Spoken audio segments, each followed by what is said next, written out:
Larian Studios released patch 3 today for Baldur's Gate 3's early access, and there's quite a lot going on here.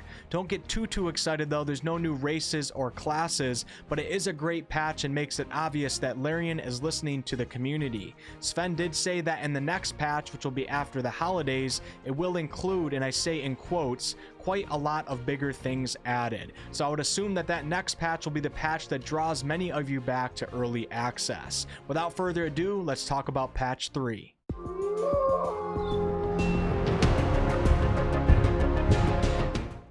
Patch 3 is called Information Freedom and Pacifism, and is the first patch where we're truly seeing some gameplay design changes. This patch is not compatible with your older saves, so you'll have to start a new character to experience it. However, you still can play the older version of the game to play your old saves if you so wish. I'll put a link below to a video explaining how to do that. If you're a Stadia player though, you have to play on the current patch 3. Perhaps one of the largest changes, which was in fact highly requested from the community at large, is that you can now be rewarded for successfully avoiding combat. This goes for dialogue, exploration, and environmental puzzle solving. This is really great, and I'm happy that they introduced this mechanic, because before, if you wanted to get XP, you knew that killing everything and everyone was the way to do this. This time around, you might be more inclined to be clever with your words, or even more clever with your use of navigating the environment. One example that we were given is the Goblin Rooftop Ambush, where 56% of players in early access avoided combat here. The only people that received any experience were the ones who ended up killing the goblins, but now that has changed. Smaller side quests in the game have also been given their own XP rewards.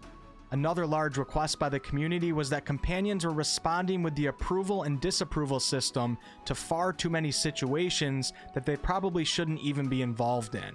Situations that are not really that important in the scope of things, or even more private situations were garnering too much attention from your entire party.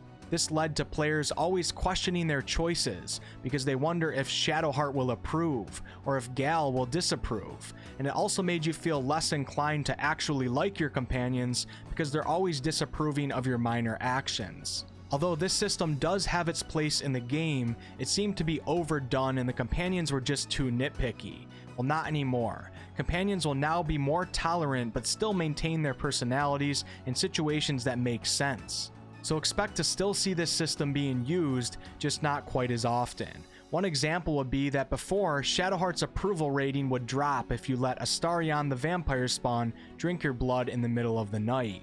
Now Shadowheart won't have any approval or disapproval rating with this situation because it's more of a private situation between you and Astarion. Next up is dealing with cantrips and surface effects.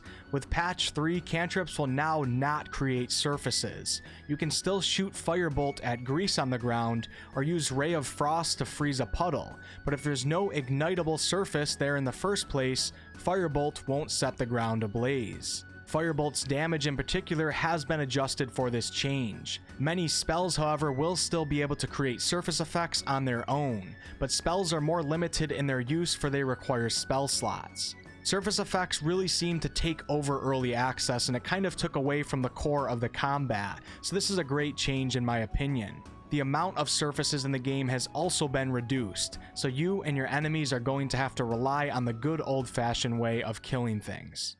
Now on to perhaps my favorite change, party jumping. When you jump across a gap now, your party will automatically jump and follow you.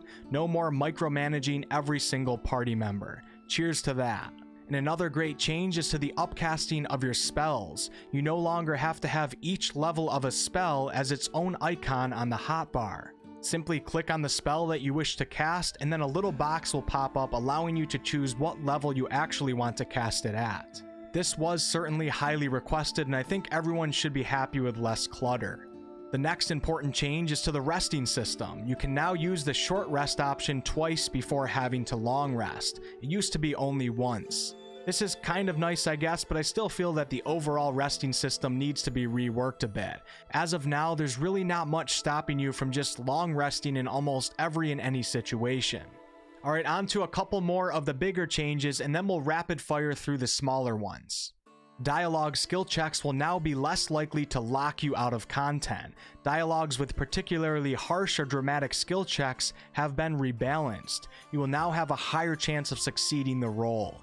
Basically, Larian has tweaked the difficulty challenge in some situations to allow for more success and less catastrophic failures. They also have made it so that if you roll a 1, you will get to roll again. I'm not sure if this is just for the really important dialogue situations or all dialogue situations, but I don't know how I feel about this yet. 1s are supposed to be the ultimate failure in my mind, and if anything, I might even tie more negative consequences to rolling a 1. With this system, you might consider yourself lucky to have rolled a 1 now, because if you rolled a 2, you probably would have failed completely. Not a big deal though, I still haven't developed my opinion on it as long as everyone is having fun. On a similar subject, we now also get to see how much inspiration we have available. Inspiration allows you to roll the die again in dialogue, but it's not easy to acquire and you never can see how much of it you actually have. With patch 3, you can now see how much inspiration you have, and this in turn might affect your decision making in dialogue. And the last major change is more of an update that deals with cross saves. You will now officially be able to share your saves across Steam, Stadia, Mac, and GOG. If you're online, your save files will automatically update to Larian's own CrossSave cloud service. You can now play Baldur's Gate 3 at home, and when you travel, play on your iPad through Google Stadia. It has become official and hopefully it works now. For the last part of this video, I'm going to rapid fire some more improvements and fixes that I thought was interesting enough to mention. Just know that there are many more improvements, such as the fixing of common bugs, as well as the overall improvement of cinematics. Be on the lookout for that stuff as you play. Rapid fire, begin. Added an option to hide your helmet in the equipment screen. Yay. Added trajectory preview for force application when using spells. The combat AI now accounts for falling from jumps. Changed AI behavior archetypes for the Boar, Intellect Devourer, and Tiny Spider. In multiplayer, other clients can now hear the dice roll events of a player in dialogue. Overhauled the sheath and unsheath weapon logic for more consistent behavior. Melee sneak attack now requires a finesse weapon. Surprise statuses can no longer stack. You can now use dash while staying hidden. Fixed NPCs not reacting to Hunter's Mark as a hostile action. Tweak the AI archetypes of goblins. All passives should now be displayed on the character sheet. In combat, the chance to hit preview should now be correct, even if your character still needs to move. Doors that have been open now look like they're open. You guys know I've had a problem with this in the Goblin Fortress quite often while I'm streaming.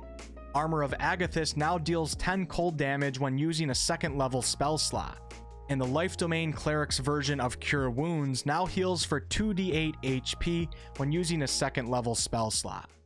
And that will be it for this patch update video. I'll put a link below to the actual patch if you want to read through it. And Larian Studios also released a YouTube video on their very own channel with the one and only Sven.